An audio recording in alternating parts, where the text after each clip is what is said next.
tenho falado isso para vocês, eu sinto assim um encargo forte assim da parte de Deus em compartilhar o Evangelho. Por que eu estou dizendo isso? A Bíblia é um livro que trata sobre todos os assuntos.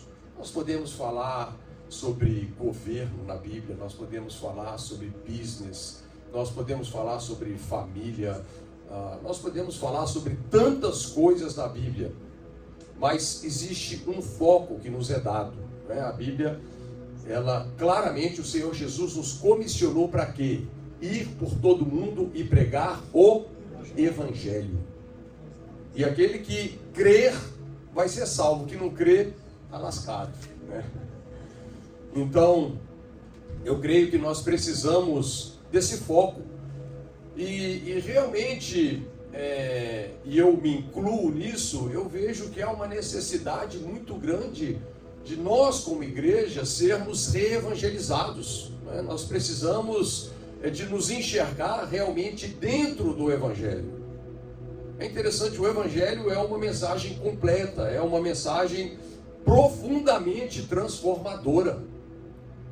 Às vezes, por exemplo, nós focamos em ministério de casais, eu acho muito bom isso, Mas quando nós nos aproximamos para ministrar casais, às vezes o problema central é que aquelas pessoas nunca entenderam o Evangelho. No fundo, quando a gente entende o Evangelho, nós somos projetados realmente para um estilo de vida incrível. A nossa vida espiritual, ela passa a funcionar, ela ganha um significado diferenciado realmente. E quando nós olhamos aqui, principalmente para o conteúdo aqui, da Nova Aliança, do Novo Testamento, nós percebemos que o cara que fez toda a diferença foi um camarada chamado Saulo, que o Evangelho transformou ele em Paulo. Ele mesmo disse: conheço um homem, não sei se no corpo ou fora dele, foi arrebatado até o terceiro céu, e ouviu e viu coisas inefáveis que não são lícitas compartilhar com os homens.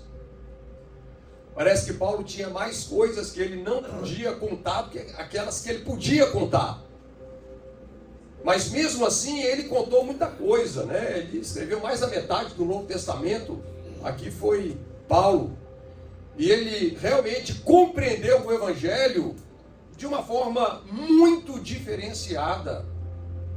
A gente encontra aqui nas Escrituras o próprio Pedro falando que Paulo escreveu coisas assim um pouco difíceis de se entender, que os indoutos e inconstantes torcem para a sua própria perdição.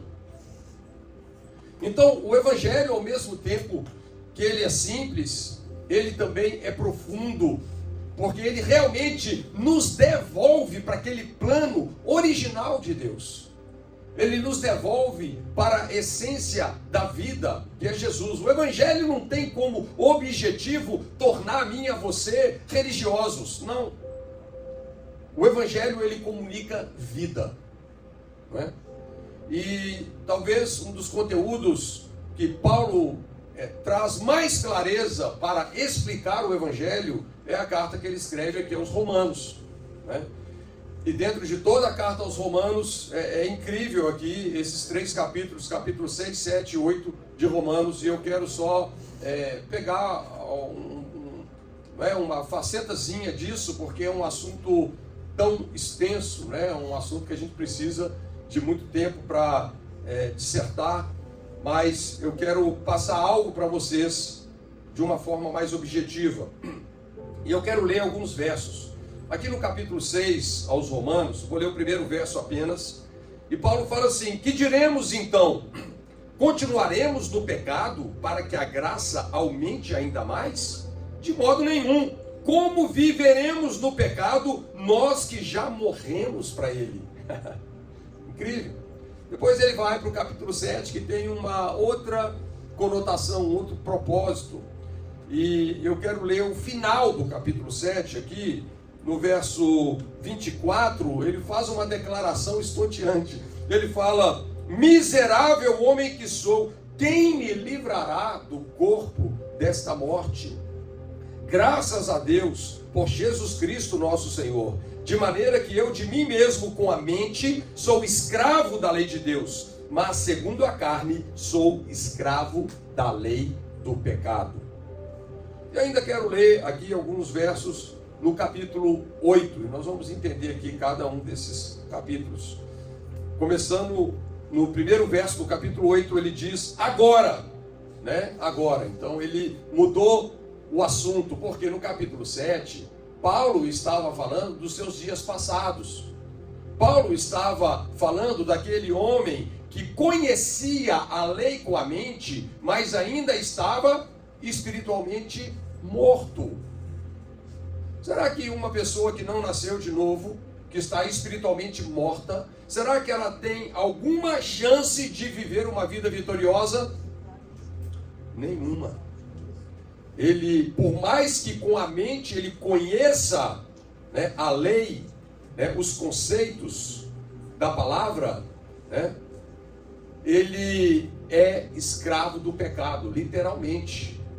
Entenda que a partir do primeiro homem Adão, a partir do momento que ele se curvou diante da mentira do diabo lá no jardim e morreu espiritualmente, essa morte, segundo Romanos 5, verso 12, passou a todos os homens. Veja, não foi o pecado de Adão, mas a consequência do pecado dele, que é a morte.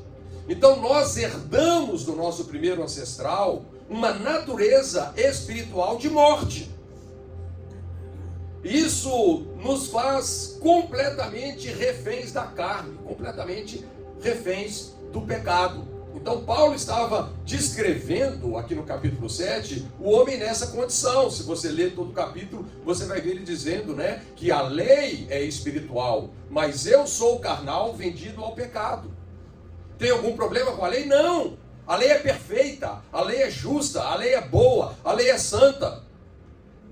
Então, ele diz que a lei é espiritual. O problema está com a lei? Não, está com o ser humano na condição de morto espiritualmente, carnal, vendido ao pecado. Então nós precisávamos de um poder à parte da lei, e é aí que o evangelho entra. A morte, sepultamento e ressurreição de Jesus. Jesus completou a sua obra naquela cruz, não é? Ele consumou a sua obra. Quando ele disse está consumado, esse foi um termo jurídico. O débito foi pago. E através da fé em Jesus, nós podemos então nos tornar pessoas justificadas no Espírito. Pessoas genuinamente salvas, devolvidas agora a um outro plano de vida espiritual, onde nós podemos experimentar a vida abundante de Deus. Então veja que o capítulo 7, ele traz essa prerrogativa. Vocês sabem, Paulo, ele foi ensinado, né, dentro do judaísmo por um dos mestres mais afamados da sua época, né? Mas todo aquele conhecimento da lei aproveitou alguma coisa para Paulo? Não. Veja, né, na verdade ele ainda era o Saulo. Veja como que ele tinha uma mente reprovada. Ele julgava que perseguir os crentes, prender os crentes, assassinar os crentes, ele estava fazendo um serviço para Deus. Mas quando ele entra no capítulo 8, ele fala agora. Então, agora não é mais esse Paulo que conhecia a lei com a mente e servia o pecado com o seu corpo. Agora, ele está falando de alguém que passou pelo capítulo 6, porque o capítulo 6 de Romanos é interessante. O capítulo 6 de Romanos, ele descreve a nossa união com Jesus. E todas as pessoas que pela fé uniram-se a Cristo, eles viveram uma experiência de novo nascimento. Para então mudarem completamente a sua forma de viver. É interessante, Jesus ele pré-anunciou, né, essa manifestação da salvação. Ele teve um encontro incrível com um dos líderes religiosos da sua época, um homem chamado Nicodemos, e Jesus então traz com muita clareza o conceito e a importância de nascer de novo. se não colocarmos a nossa fé em Jesus, porque Jesus é a boa notícia, Jesus é o Evangelho, a sua obra consumada é a sua morte, sepultamento e ressurreição. E quando nós cremos na mensagem do reino, que é o Evangelho, nós somos arrancados do império das trevas e somos conduzidos para dentro do Filho do amor de Deus. Nós vamos para dentro de Jesus. Aqui em Romanos 6, logo aqui após o verso que lemos, fala que nós somos batizados em Cristo. Essa palavra batizados é para dentro. Então essa experiência de salvação, de novo nascimento, é uma experiência incrível, porque você passa a fazer parte agora do corpo de Cristo, um corpo ressurreto, um corpo que não tem nada de corruptível nele. E Jesus pré-anunciou isso lá para o Nicodemos. Quer ver o reino de Deus? É preciso nascer de novo. Como ele não entendia as coisas de Deus, como que eu posso voltar a entrar no ventre da minha mãe e tornar a nascer? Nicodemos, o que é nascido da carne é carne, o que é nascido do Espírito é Espírito. Então Jesus estava falando de uma regeneração espiritual. E a Bíblia diz que isso se dá pela palavra viva e permanente de Deus nos nossos corações, quando nós cremos no Evangelho, quando nós cremos em Jesus. E Jesus descreve para Nicodemos também o padrão subsequente que uma pessoa que nasceria de novo deveria viver. Ele diz: o vento sopra onde quer, ouve-se a sua voz, não sabe de onde vem nem para onde vai. Assim é todo aquele que é nascido do Espírito. Veja, Jesus pré-anunciou o seguinte: primeiro tem uma questão posicional, depois tem uma experiência, tem uma questão experimental, como você vai passar a viver a sua vida. Então, posicional, quando você nasce de novo, você sai da linhagem do primeiro homem, do primeiro Adão, e passa para a linhagem de Cristo. Você não é apenas agora um filho de Adão, né? Do seu pai e da sua mãe, naturalmente falando. Você se torna filho de Deus. Jesus veio para aqueles que eram seus, os seus não receberam, mas todos quantos o receberam, deu-lhes o direito, exousia, de serem feitos filhos e filhas de Deus, a saber, aqueles que creem no seu nome. Não complique isso, é simplesmente crer. Porque crer é algo poderoso. Você se torna em tudo que você crê e em tudo que você adora. E quando você crê em Jesus, você vai para dentro dele. Mas isso precisa também mudar a sua forma de viver, a sua forma de pensar, a sua forma de acreditar e, consequentemente, a sua forma de se comportar. Agora você precisa não mais viver pelos seus sentidos naturais, mas por um sexto sentido chamado fé, onde a fé vem pelo ouvir. É o vento que sopra. É incrível como que Deus fala ao nosso coração quando nós estamos espiritualmente vivos, né? Eu comecei a cantar um corinho assim para Jesus e de repente veio aquela voz poderosa com tanta clareza, trazendo uma compreensão, um entendimento claro sobre aquilo que Ele está fazendo. É algo poderoso, é algo realmente empolgante viver essa dinâmica, né? De um filho, porque aqui em Romanos 8 você vai ver que os filhos são quem? São aqueles que são guiados pelo Espírito Santo.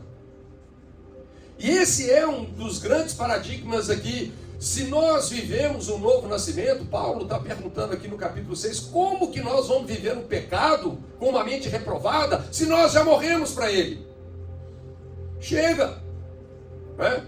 Uma vez que nós estamos em Cristo e nascemos da mesma origem que Jesus, fomos regenerados pelo seu Espírito e pela sua palavra, nós agora precisamos contrair uma forma de pensar e acreditar correspondente a essa nova criação que nós nos tornamos.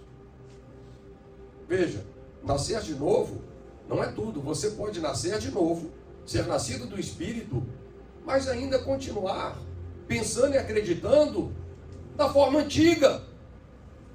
E se você ler aqui Romanos 8, né, você vai ver que isso não agrega absolutamente.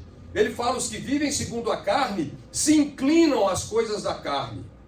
E ele fala que essa inclinação para as coisas da carne é morte, mas a inclinação para o espírito é vida e paz. Então nós precisamos mudar a nossa forma, a nossa maneira de pensar e acreditar. Agora, eu quero dar para vocês aqui, fazer uma diferença entre o capítulo 7 e o 8 de Romanos. Porque expliquei para vocês que o capítulo 7 está abordando uma pessoa que está numa condição de morte espiritual. Essa é a natureza espiritual que ele está lidando, uma natureza de morte herdada do primeiro ancestral. O capítulo 8 é diferente. É uma pessoa que passou pelo capítulo 6, que se uniu a Cristo, que experimentou um novo nascimento, que agora a sua proposta é viver essa vida dinâmica da fé. Ser tomado por um espírito de revelação, porque a boa notícia é que quando você está espiritualmente vivo, a fé vem. É isso que Romanos 10 fala, a fé vem. Se você não tem fé, cola o nariz nesse livro, que a fé vem. Não é? E ela vem como? Pelo ouvir a palavra falada, a palavra revelada de Cristo. E quando Deus fala dentro de você, é isso que fundamenta você para se relacionar com Deus. É isso que fundamenta uma vida de oração com significado. Jesus disse: se vós estiverdes em mim e as minhas palavras estiverem em vós, tudo que vocês pedirem em oração, pimba, funciona. Né? Por quê? Porque nós estamos alinhados com a boa, agradável e perfeita vontade de Deus através da sua palavra. Então, olha que interessante aqui, o capítulo 8, né? Eu comecei lendo para vocês. Agora, pois, já não existe nenhuma condenação para os que estão em Cristo Jesus. Nenhuma condenação. Tem alguma condenação?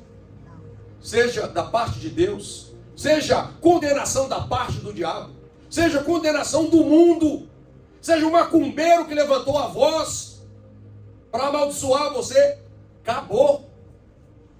Não tem condenação. Né? Verso 2: porque a lei do Espírito de vida em Cristo Jesus livrou você da lei do pecado e da morte. Você estava preso, né, na morte espiritual. O velho homem era governado. Quando eu falo velho homem, eu estou me referindo a essa natureza espiritual de morte que nós herdamos de Adão. O velho homem, ele é governado pela lei do pecado e da morte. É assim que Paulo se refere à lei. Por quê? Porque a lei é espiritual, como nós falamos, mas nós somos carnais. A lei exige, mas ela não supre. A lei foi desenhada para definir o que é pecado e condenar o pecador. O Evangelho não. O Evangelho é a obra perfeita de Cristo, onde Jesus nos substituiu. Ele tomou o nosso lugar, Ele vestiu os nossos sapatos, Ele morreu a nossa morte para que nós pudéssemos desfrutar a sua vida. E essa é a boa notícia do Evangelho. Então, verso 3 ele fala: porque aquilo que a lei não podia fazer, olha o que está escrito, aquilo que a lei não podia fazer. A lei podia fazer ou não? Não. Fala comigo, a lei não podia fazer. Ok. Aquilo que a lei não podia fazer por causa da fraqueza da carne. Por que a lei não podia fazer? Porque ela não é perfeita? Porque ela não é justa? Não. É por causa da fraqueza da carne. O problema não é a lei, como eu disse. O problema é o homem que herdou essa condição de morte espiritual. Então, aquilo que a lei não podia fazer por causa da fraqueza da carne, isso Deus fez enviando o seu próprio Filho em semelhança de carne pecaminosa e no que diz respeito ao pecado. E assim Deus condenou o pecado na carne, a fim de que a exigência da lei se cumprisse em nós, que não vivemos segundo a carne, mas segundo o Espírito. Olha que coisa maravilhosa.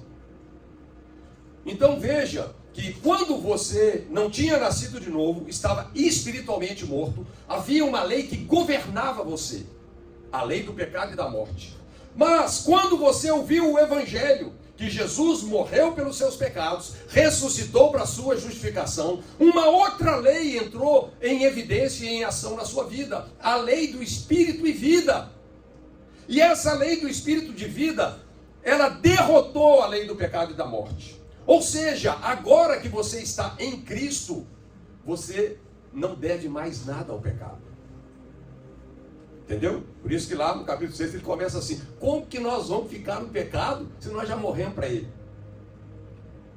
E agora nós precisamos entender a importância de conhecer por revelação o Evangelho, porque à medida que a sua mente muda, tudo muda em você. Quando, primeiro, antes de mudar o seu comportamento, você precisa mudar a sua forma de pensar e acreditar. E o que é que eu estou explicando aqui para você? As boas novas, o Evangelho, a obra consumada por Jesus. Continua lendo comigo aí, vou pular uns versos, verso 12 do capítulo 8. Assim, pois, irmãos, somos devedores, não à carne. Meu irmão, você não deve mais nada à carne, como se estivéssemos obrigados a viver segundo a carne. Porque se viver de segundo a carne, caminhais para a morte. Mas como é que nós nos libertamos, irmãos? Aqui está a dica de Paulo. O verso 13 do capítulo 8 é uma chave. Você deveria ler, reler, meditar, ser ensinado nessa escritura a ponto de memorizá-la, né? Ele fala no verso 13: porque se vocês viverem segundo a carne, caminharão para a morte. Mas se pelo Espírito mortificarem os feitos do corpo, viverão. Como é que você vence essa batalha? Por uma super autodisciplina? Não. Pelo Espírito. Mesma coisa que Paulo falou aos Gálatas: andai no Espírito e não cumprireis as concupiscências da carne. Então, agora, nós temos que entender o que Jesus falou com Nicodemos, né? O vento sopra onde quer. É pelo Espírito. Nós precisamos desenvolver um relacionamento pessoal com Jesus. E a nossa resposta ao que Cristo fez por nós é fundamental. Por isso que é tão importante as práticas espirituais com uma motivação correta. Oração não é você ficar insistindo e pedindo a Deus o que Ele já te deu. Não. Oração é você acessar por revelação o que já foi feito, a obra que já foi consumada. Por isso que é tão importante entender jejum e oração. Jejum, biblicamente, é você apresentar o seu corpo morto para o pecado. Oração é você apresentar, biblicamente, o seu espírito vivo para Deus. Por isso que orar no Espírito Santo é uma chave tão poderosa que Judas disse que gera uma fé santíssima. Então, uma vez que fomos espiritualmente salvos, posicionados em Cristo, isso agora precisa mudar a nossa mentalidade, a forma que nós vamos viver a vida. Uma vida soprada pela palavra revelada de Deus, uma vida de fé. Porque se a gente continua lendo, você vai ver que Deus não nos deu espírito de escravidão para vivermos em temor, em medo. Mas Ele nos deu um espírito de adoção, pelo qual nós clamamos: Abba, Pai, Papaizinho. Deus agora é o seu Pai. Você é tão filho de Deus como Jesus é. E se você é filho, você é herdeiro. Tudo aquilo que é do Senhor Jesus agora é seu também. Sendo assim, queridos, Deus te tirou daquele lugar da escassez. Deus te tirou daquele lugar da falta. Você já percebeu que o ser humano é meio um padrão, sabe? Até mesmo como os que nasceram de novo. Para pensar. Não tem dia que você acorda, qual a primeira coisa que você pensa? Pensa nos problemas. Você pensa nos desafios, nas coisas que você tem que resolver, né? Alguns aí não querem nem sair da cama. Por que uma pessoa deprimida, onde que está a raiz da depressão? Num passado não resolvido. Onde que está a ansiedade? Em mirar no futuro. Eu e você fomos chamados para viver o dia de hoje. E basta cada dia o seu mal. Mas, muitas vezes, não é, a nossa carne, ela quer nos convencer a pensar de uma forma natural. A viver a vida com os nossos sentimentos naturais. Aí você acorda, né? O que vem são aquele caminhão de problema. E parece que nós estamos presos a um lugar de escassez, de falta. Mas, queridos, essa não é mais a sua realidade se você nasceu de novo. Se você nasceu de novo, você mudou de posição. O seu status espiritual agora é que você está em Cristo. Em Cristo é uma expressão que aparece centenas de vezes no Novo Testamento. Cristo agora é a sua nova posição espiritual. Cristo é o seu lugar de abundância. Em Cristo significa que você é amado, que você é perdoado, que você é suprido, que você é favorecido, que você é abençoado. E você agora precisa mudar a sua mentalidade para viver uma vida diferente.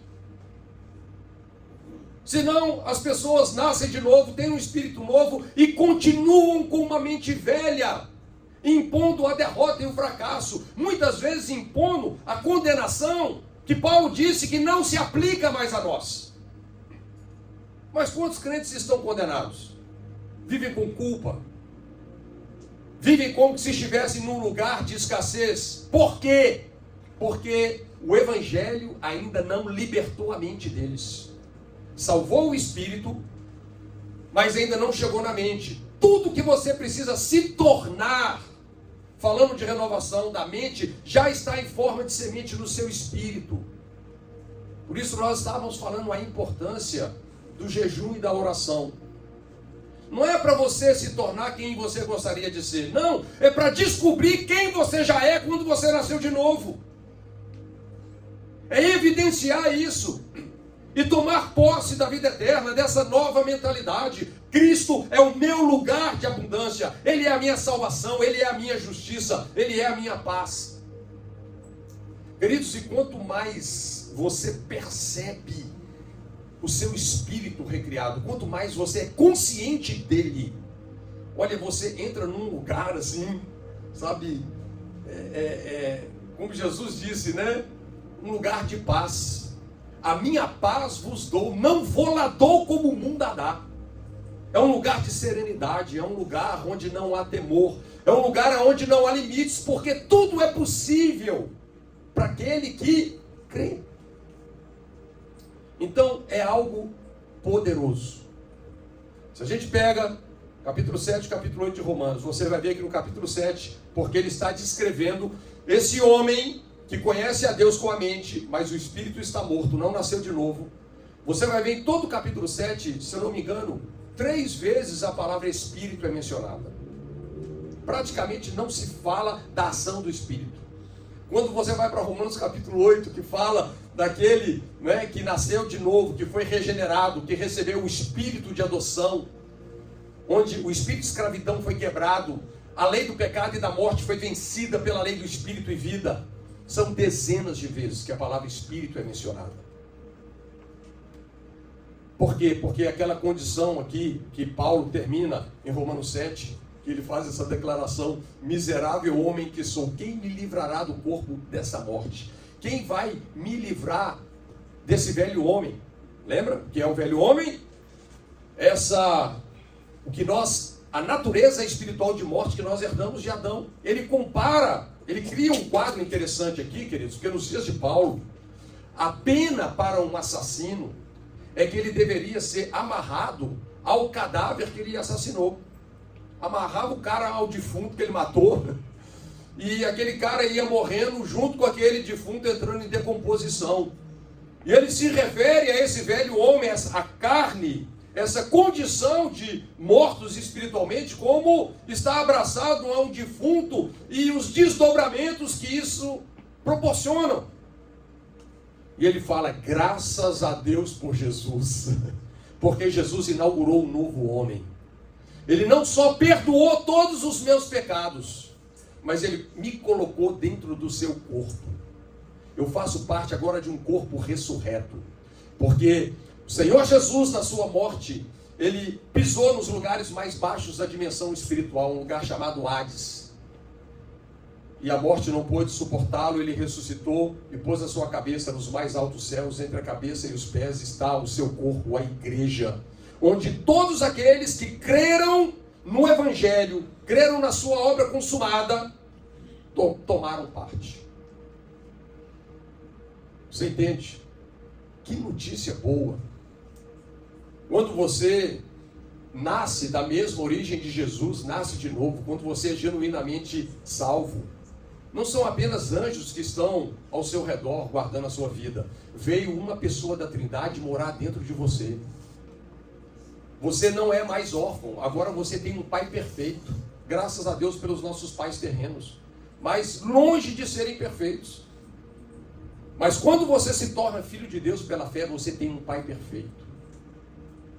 E o Espírito Santo agora é como Jesus disse, o Pai que habita em mim.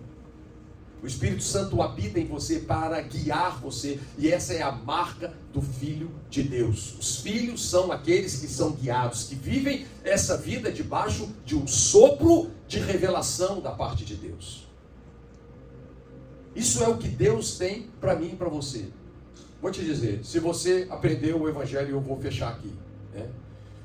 Se você foi alcançado pelo Evangelho, quando você acordar, cada dia que você acordar, que você entendeu o Evangelho, faça essas declarações. Primeira declaração: todos os seus pecados foram perdoados.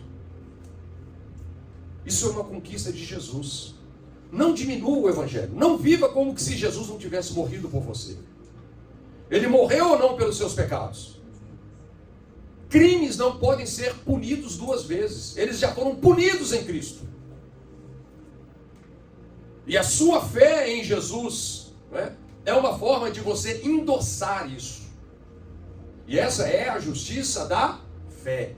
Você não é salvo porque você fez tudo corretinho. Você é salvo porque você creu no único que fez tudo certo. Então, todos os seus pecados foram perdoados. Segunda situação: você agora tem um Pai Celestial. Jesus disse que a gente deveria observar as aves dos céus. Já observou os passarinhos? Já viram algum passarinho coçando a cabeça, preocupado com o que ele vai comer naquele dia ou no outro dia? Jesus falou: vocês valem muito mais do que os passarinhos. Todas as suas necessidades estão supridas. Mesmo que tem fases da nossa vida que parecem que não estão. Mas mesmo assim nós vivemos, como Paulo disse, pobres, mas enriquecendo a muitos. É uma dinâmica que não cabe no homem natural. É uma dinâmica que só a fé responde. Então quando você levantar, entenda. Todos os seus pecados foram perdoados. As suas necessidades estão supridas. E isso precisa gerar uma consequência para você viver uma vida transbordante. Terceira coisa: para de viver a vida para salvar a si mesmo. Porque essa é a nossa tendência. Pensa na vida de um crucificado. Uma pessoa que anda no Espírito é uma pessoa que vive uma vida crucificada. Como Paulo disse, não vivo mais eu, mas Cristo vive em mim. E a vida que eu vivo nesse corpo que Adão me deu, eu a vivo pela fé do Filho de Deus, que me amou e morreu por mim. Pensa, Jesus crucificado, ele tomou o nosso lugar. Qual foi a tentação para ele? Muita gente falou: por que você não desce da cruz? Um crucificado não tem como olhar para trás, irmãos. E ele está ali não para salvar a si mesmo, mas para salvar o outro. Eu vou te dizer, nada vai colocar a sua vida para funcionar mais quando você viver com um coração para salvar o outro. Sabe por quê? Quando você entende o Evangelho, você já tem tanta convicção que você foi salvo, que o que Jesus fez alcançou você, e isso é irrevogável. Isso é imutável, não tem diabo, não tem mundo, não tem nada que possa tirar você de Cristo. Nada. Né? Como lá aqui em Romanos, depois ele pergunta: quem é que pode te afastar do amor de Deus? Nada.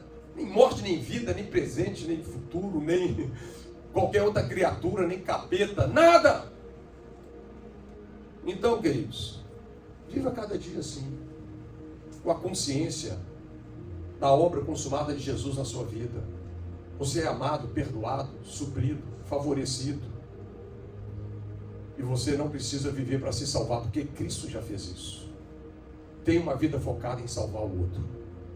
E você vai ver que Deus vai colocar pessoas no seu caminho para você tocá-las com uma expressão de Deus.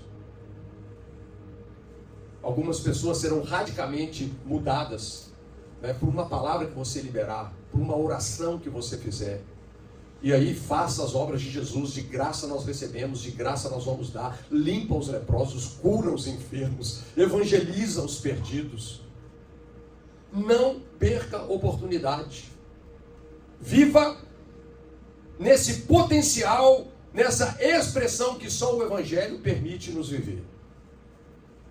Então, não é só uma questão que nós estamos posicionados, temos o status em Cristo.